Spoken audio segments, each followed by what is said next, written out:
Chandler said that comfort is the God of our generation, which is why people are so frustrated with verses like Romans 8:28. And if you weren't frustrated, you might be, because it says that in all things. And before I move on, consider yours. Like, what's your thing right now? And be honest. Why not? What's the thing? Because Paul writes that, for we can know that in all the things, so every single thing that people just thought of, God works for the good of those who love him, who have been called according to his purpose. And if you're defining it, that what good means is comfortable, then now imagine your thing again. Because for me, my thing, grief, the loss of a spouse, has not made my life more comfortable. So how in the world can I know that in that thing God works for good? Because I do love him. Thankfully, Paul keeps writing.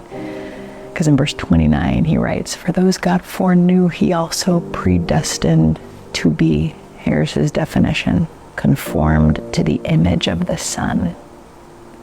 God's definition of good is different than ours. We define good as comfortable, easy, successful, rich. And yet Paul defines it and says, it'll make you more like Jesus, to conform you to the image of the Son. And if Jesus lives within you, he's predestined you to become more like him. And the way that he's going to get you there, the way you're going to grow spiritually is not your effort, not the fruit of your effort. The way we'll become more like Jesus is actually through the very things we're going through. The things that we may have looked at and gone, how could God use this for good? So let me turn it on you.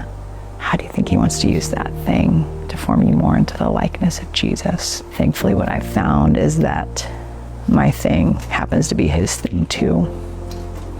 He grieves that this world is not as it should be. He grieves that I'm not as I should be, but he also is with me in the journey. Even if that thing makes you feel weak, he wants to use that thing to make you more like him, not just for your good, but man, for the good of the world. So what's your thing? Open it up. Don't try to fix it, cover it, hide it, dodge it, get on your social media to screen past it, because that's precisely what he wants to use for good.